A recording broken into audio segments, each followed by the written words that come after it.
Assalamu alaikum. Muhammad Zaid here and I welcome all of you.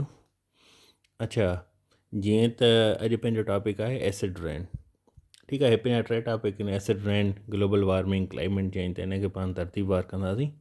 त अॼु पाण थोरो एसिड रेन खे ॾिसूं था. एसिड रेन छा हूंदी आहे, ठीकु आहे, छो थींदी आहे, कहिड़ा सबब आहिनि ऐं उनजा इफेक्ट्स कहिड़ा आहिनि. अच्छा, जे एसिड मतिलबु आहे तेज़ाब. तव्हांखे तीअं ख़बर आहे, ठीकु आहे. एसिड खे जेकॾहिं पाण सिंधी में लिखूं त हिन जो मतिलबु थींदो तेज़ाब. ठीकु आहे, एसिड.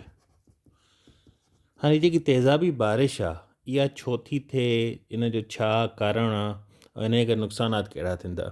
अच्छा, जीअं पाण ॾिसूं त जेकॾहिं पंहिंजी का नॉर्मल बारिश थिए थी, ठीकु आहे न, इहा बि खणी न चइजे अ लिटिल एसिडिक हूंदी आहे. ठीकु आहे, थोरी इन में एसिडिक हूंदी आहे. इन में छाजे करे थींदी आहे त जॾहिं पाणी जा इहे ड्रॉप्स जेके आहिनि ककरनि मां हेठि किरंदा आहिनि, त जॾहिं किरंदा आहिनि त इहे किरण सां गॾु जेको आहे सो जेको कार्बन डाइऑक्साइड हूंदो आहे एटमॉस्फेयर में, उन में डिज़ोल्व थींदा आहिनि. ठीकु आहे, त इहा हिकु क़िस्म जी कार्बोनिक एसिडिक रेन बि तव्हां हिनखे चई सघो था, जंहिंजी pH पाण ॾिसंदा त 6 हूंदी आहे. ठीकु आहे. हाणे एसिड रेन छा आहे, ठीकु आहे, जंहिंमें तेज़ाबीअ जी बारिश जंहिंखे पाण चऊं था. त हीअ तव्हां ॾिसो, हीअ मां तव्हां लाइ तक़रीबन सम्झो हीअ हिकु सिटी आहे. ठीकु आहे, हीअ हिन जी इंडस्ट्रियल एरिया आहे. ठीकु आहे, हीअ नंढी इंडस्ट्री आहे, हीअ व्हीकल्स एंड ट्रांसपोर्ट हले थी. त हाणे हीअ जेकी इंडस्ट्री आहे या व्हीकल्स आहे, इन मां छा थो थिए त सल्फर डाइऑक्साइड या नाइट्रोजन ऑक्साइड पाण रिलीज़ कयूं था. ठीकु आहे, हीअ ख़तरनाक गैसिस आहिनि. मतिलबु तव्हां हिनखे चओ टॉक्सिक गैसिस आहिनि. ठीकु आहे, जॾहिं हीअ गैसिस मथे वञनि थियूं एटमॉस्फेयर में, सल्फर डाइऑक्साइड या नाइट्रोजन ऑक्साइड, इहे वञी करे जिते क्लाउड्स आहिनि, ठीकु आहे न, जॾहिं उहे एटमॉस्फेयर मथे वञनि था त मथे वाटर वेपर्स आहिनि. ठीकु आहे, वाटर वेपर्स में मर्ज थियनि थियूं. जॾहिं मर्ज थियनि थियूं ऐं उहो तव्हां जॾहिं बारिश थिए थी त उहो बारिश सां गॾु मर्ज थी करे एसिडिक रेन जी उनखे शक्ल ॾियनि थियूं. ठीकु आहे, हाणे जेकॾहिं पाण हिनखे थोरो अञा वधीक ॾिसूं त हे पावर नाइट्रोजन डाइऑक्साइड आहे. ठीकु आहे, इहा जॾहिं अचे थी एटमॉस्फेयर में त वाटर वेपर सां वञी करे मर्ज थिए थी. मर्ज थियण खां पोइ छा थो थिए, नाइट्रिक एसिड या नाइट्रोस एसिड जो रूप वठे थी. ऐं जेकी सल्फर ऑक्साइड हूंदी आहे वाटर वेपर सां मिली करे सल्फ्रिक या सल्फ्यूरियस एसिड में कन्वर्ट थींदी आहे. त पोइ जॾहिं हीअ ज़मीन ते किरे थी त पोइ हिन जे करे हिन जा ख़तरनाक नतीजा निकिरंदा. ठीकु आहे, हाणे जॾहिं नाइट्रोजन डाइऑक्साइड जॾहिं मिले थी वाटर वेपर सां त इनखे पाण नाइट्रोजन साइकिल चवंदा आहियूं. जॾहिं सल्फर ऑक्साइड मिले थी वाटर वेपर सां त पाण हिनखे सल्फरिक या सल्फर साइकिल बि चवंदा आहियूं. सही आहे. हाणे जॾहिं हीअ वाटर अची करे, जॾहिं हीअ रेन अची करे ज़मीन ते किरे थी, हुनजे अंदरि एसिड आहे. ठीकु आहे, नाइट्रिक एसिड थी सघे थो, नाइट्रस एसिड थी सघे थो, सल्फ्रिक या सल्फ्यूरियस एसिड थी सघंदो.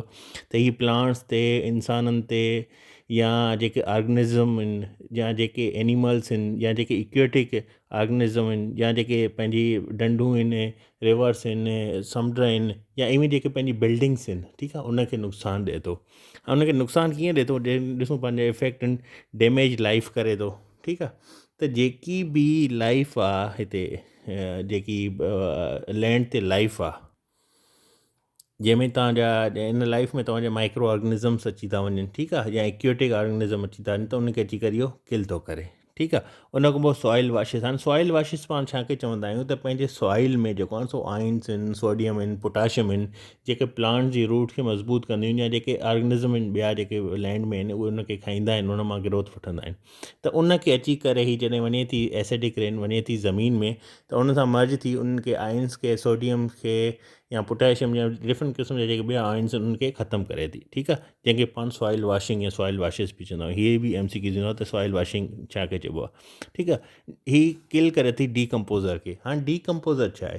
डीकम्पोज़र बेसिकली उहे माइक्रो ऑर्गेनिज़म्स आहिनि जंहिंखे पाण डीकम्पोज़र चवंदा आहियूं. हाणे जो कमु छा हूंदो आहे त जेके डेड ऑर्गेनिक मैटर्स आहिनि, इनखे सिंपल मॉलिक्यूल में कन्वर्ट कंदा आहिनि, त जीअं इहे अवेलेबिलिटी वधाइनि प्लांट्स जी. ठीकु आहे, प्लांट्स खे इन्हनि मां एनर्जी मिले, रूट्स खे इन्हनि मां एनर्जी मिले. ठीकु आहे, प्लांट जे जेके रूट्स आहिनि, त इन्हनि डीकम्पोज़र खे छा कंदी आहे, वञी करे इहो किल कंदी आहे. ठीकु आहे, उन खां पोइ प्लांट डिप्राइव कंदी आहे. ठीकु आहे, न्यूट्रिएंट्स मां. ठीकु आहे, त प्लांट्स खे जेको आहे सो पोटाशियम खपे.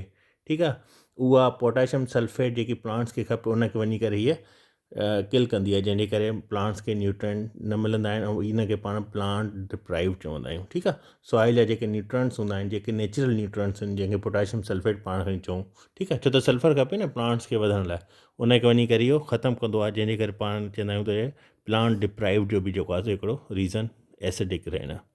उन खां पोइ एक्वेटिक इन्वायरमेंट। हाणे एक्वेटिक इन्वायरमेंट खां ॾिसो त हीअ जॾहिं बारिश हेठि अचे थी, हे त प्लांट्स थी विया, ठीकु आहे, हिन रूट्स खे नुक़सानु ॾिए थी, पर हीअ जेके हेठि आहे, हे लेक्स थी वियूं या सी पाण चऊं या ओशन चऊं, त इन में जेको एक्वेटिक इन्वायरमेंट आहे, जंहिंमें मच्छियूं आहिनि, मुख़्तलिफ़ क़िस्मनि जूं ॿियूं जेको आहे सो ऑर्गेनिज़म्स रहनि था, पाणी वारा जानवर रहनि था, ऑर्गेनिज़म्स रहनि था, त इन्हनि खे वञी करे इन जॾहिं पाणी खे एसिडिक करे थो, ठीकु आहे न, तेज़ाबियत वारो पाणी करे थो, त पोइ इन जे नतीजे में छा थो थिए त जेको इन्वायरमेंट आहे अंदरि, इक्वेटिक इन्वायरमेंट आहे, उनखे ख़तमु करे थो।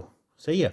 उन खां पोइ पाण चऊं त हीअ बिल्डिंग खे नुक़सानु ॾींदो आहे। हाणे बिल्डिंग में ख़ासि तौर ते तव्हां ॾिसो लाइम स्टोन थी वियो या मार्बल थी वियो। हाणे लाइम स्टोन या मार्बल में छा आहे, कैल्शियम कार्बोनेट आहे, त जॾहिं एसिडिक रेन ईंदी आहे त उहा कैल्शियम कार्बोनेट सां रिएक्ट कंदी आहे, ठीकु आहे, रिएक्ट करण जे नतीजे में जेको आहे सो उनखे नुक़सानु ॾींदी आहे। उनजी स्किन जेकी स्मूथ हूंदी आहे मार्बल जी, तव्हां ॾिसो, या संगमरमर जी, ताजमहल जो एग्ज़ाम्पल मां हिते लिखियो आहे, त ताजमहल जी जेकी ॿाहिरीं ॾिसो न था संगमरमर लॻल आहे, इन जी जेकी स्किन स्मूथ आहे उनखे रफ कंदी आहे, कलर खे चेंज कंदी आहे, ठीकु आहे, शाइनिंग खे विञाए छॾींदी आहे। छो त लाइम स्टोन ऐं मार्बल में कैल्शियम कार्बोनेट हूंदो आहे, उन सां जॾहिं एसिडिक अची करे, एसिड अची करे रिएक्ट करे थो, त उनजी शाइनिंग खे, उनजे कलर खे, उनजी स्किन खे ख़राबु करे थो। सही आहे। हाणे एसिडिक रेन जी pH छा हूंदी आहे, 3 हूंदी आहे, ठीकु आहे, हे तव्हां यादि रखी छॾियो। त एसिडिक रेन जी बाबा जेकी pH आहे लेवल आहे उहा घणी आहे, 3 आहे। आम रेन जी उहा मुख़्तलिफ़ आहे, पर हूअ जेकी MCQs में ईंदी आहे उहा 6 आहे, ठीकु आहे। जेके हाणे कार्बोनिक तव्हां खां पुछी सघंदा त भाउ जेकी कार्बोनिक एसिड आहे, एसिडिक रेन आहे, उनजी pH आहे त उनजी pH 6 आहे, उहा नेचुरल रेन आहे, जेकी पाण जी आम रेन हूंदी आहे, ठीकु आहे। ऐं जेकी एसिडिक रेन आहे उनजी pH आहे 3 आहे, ठीकु आहे। कहिड़ा गैसेस रिलीज़ थींदा आहिनि जेके वञी करे एटमॉस्फेयर में रेन खे एसिडिक रेन में कन्वर्ट कंदा आहिनि, sulphur dioxide and nitrogen oxide. ही तव्हांखे यादि हुजे, ठीकु आहे।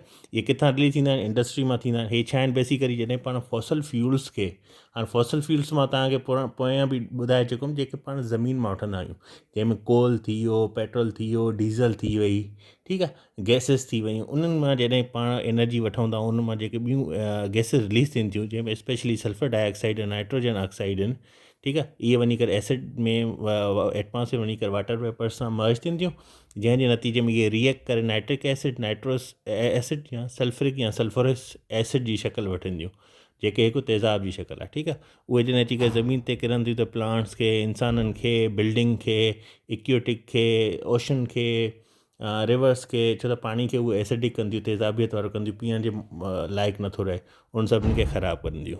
सही आहे। आई होप त तव्हां एसिड रेन खे बिल्कुलु क्लियर हिन खे सम्झी विया हूंदो। बाक़ी हिन मां जेके MCQs निकिरंदा, ऐं पाण हिन खे जॾहिं वीक जे आख़िरि में ॾिसंदासीं, त हिन मां जेके माइन्यूट MCQs उहे पाण कढी वेंदासीं। अल्लाह हाफ़िज़।